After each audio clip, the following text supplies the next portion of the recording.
Beyond Film School, where I tell you all about the film industry. I'm Amber, and in this video we are talking about your film resume. Now, I have done a film resume video, which you can see right here, but that was 7 years ago. 7 years ago. And I really think it's time for an update. Even though I still stand by everything I said in that video 7 years ago. Alright, I'm covering the basics. Okay, let's start off with your name. Nice and big. Check and check. You should have your email and phone number. Great.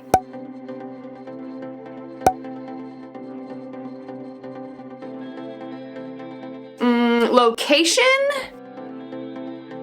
No. Get that out of there. It's no one's business where you live except for payroll, so they can send you those checks. Give me my goddamn money. And those ugly links, let's take those out of there. Let's save those for the email you're gonna send with your resume attached. They really make resumes look ugly.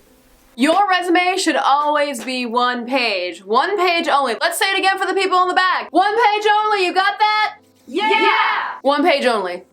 The look of your resume should be pretty. Honestly, let's just make it pleasing to the eye. And for the love of God, please, no spelling mistakes, no grammatical errors, and no misuse of punctuation. Proofread! Proofread. You honestly cannot proofread enough. Give it to every last person you know to proofread. Trust me, little mistakes like that you might miss, that you could have gotten when you proofread something, they make you end up in the no pile, and I'm not even joking. You may think that's not a big deal, but there's some people out there who are hiring you that think it's a big deal if you misuse the comma or exclamation point, or maybe you put a space before a period, something crazy like that. Could it really make you end up in the no pile. Proofread, proofread, proofread. Alright, so now that we're done with the basics, we're gonna get a little bit deeper into your resume. Now, if you've never worked in film before, your experience section will be just as important as the next person who might have all the experience in the world and has film credits. They are equally as important. There are two big mistakes I see on resumes all the time. One of those is focusing on the company that you worked for.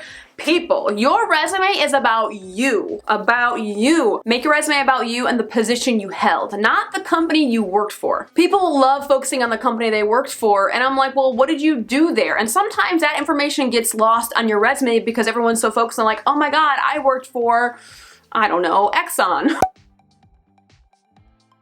Or, you know, I worked for AMC and I worked for HBO. Like, what did you do there though? And that's the more important bit that you're missing. So the position you held there should be first, should be bolded, and it should definitely pop out when you are looking at your resume. If it doesn't pop out, something's wrong. The next big mistake I see when it comes to the experience section is it reads like a goddamn college essay. I do not need paragraphs about what you did there. Be concise, be short, say it in like a few bullet points, a few words, that is it. I should not be reading paragraphs on a resume. I shouldn't. Just no. Bullet points are your friends, people. Bullet points. Use those damn dashes and bullet points to organize your resume. It makes things easier to look at. Describe what you did in as few words as possible on your resume. For example, you are a barista, right? And you're trying to explain what your duties are and what your responsibilities are, and you're not gonna be like, I helped a customer and I handed money back and I was really nice and I assisted a customer. oh my God, I don't wanna see those types of sentences on a resume. You say, customer service skills, money handling. Boom, 2 words and that's it. And you know what that means, right? You know what those things mean. And so will the person hiring you. Outside of those 2 mistakes, another thing I do see in the experience section is you may not have had a lot of jobs, so you start repeating yourself or you start giving me a lot of fluff. Please do not give me fluff. I can tell right away you're trying to bullshit me or use filler. Don't do it. When you do that, it is super noticeable when you're trying to just use filler. Remember, the stuff I just said about the experience section, that was for the people who have not worked in film before. For the people who have worked in film and who have a few credits, you don't even really need to describe what you've done. So for example, you're an additional set PA. People who are trying to hire you as a set PA or whatever know what a set PA does, or an additional. Or maybe you were helping the cast and you were a first team PA. I know what a first team runner does. I know what a first team helper does. Maybe you were a background PA. Tell me the type of PA that you were, And that's it. You don't need to tell me your duties. I know what all those PAs do. And so does the person hiring you based on the job that you are trying to apply to in film. Most likely the people who work in film, they know what all those people do. So don't waste your time with describing those positions. Now the only time that you might have to describe what you've done is when you might have worked in the commercial world or you've worked on indie projects. When it comes to the indie and commercial world, the set PAs are doing a little bit more, like setting up crafty. You're not really gonna do that on a big show like Blue Bloods or whatever, or The Equalizer. You're not gonna be setting up crafty because there's gonna be a separate department that does that. Now, if you were a crafty PA, then you would put crafty PA and I know exactly what you've done. So it does get a little bit blurry when we get to the independent world. That might be the only time you might have to describe what you've done, but keep it concise. So that covers the experience section. Now we're going to get into the skills section. Yeah, skills section. So if you don't have one, you better start putting one together. When you have no experience in film, this section will make all the difference in getting you hired on a set. Now, I believe, and there's probably some people out there who would love to debate this or argue with me about this, but when you have no experience in film, the skills section is probably the most important section on your resume. You can choose not to believe me, and you'll be on that job search forever. It's been 84 years. I don't care who you are. You have skills. You have soft skills, you have hard skills. List them. You just gotta look a bit deeper, gotta think a little harder, gotta search your memory, but you have skills. You have hard skills and you have soft skills. Soft skills are highly underrated, and when someone doesn't have experience, or when someone does have experience, I still look at their skills. I still am looking at what they've put down, and I'm not gonna lie, soft skills really do sell me and really invites me to keep on reading and ultimately will invite someone to interview. Like, I will interview someone based sometimes solely on their soft skills. Your skills section does an amazing job to tell me a little bit about you, or probably a lot about you, that your work history / your experience section does not tell me about you. So use this section wisely. But wait, we might be getting a little ahead of ourselves because you're probably asking, But Amber, what are hard skills and what are soft skills? the easy way to remember this is hard skills, they have a way of being measured, or they're very specific to a certain job. For example, knowing a certain language, like a different language other than English. Maybe you speak French. Maybe you're a French interpreter.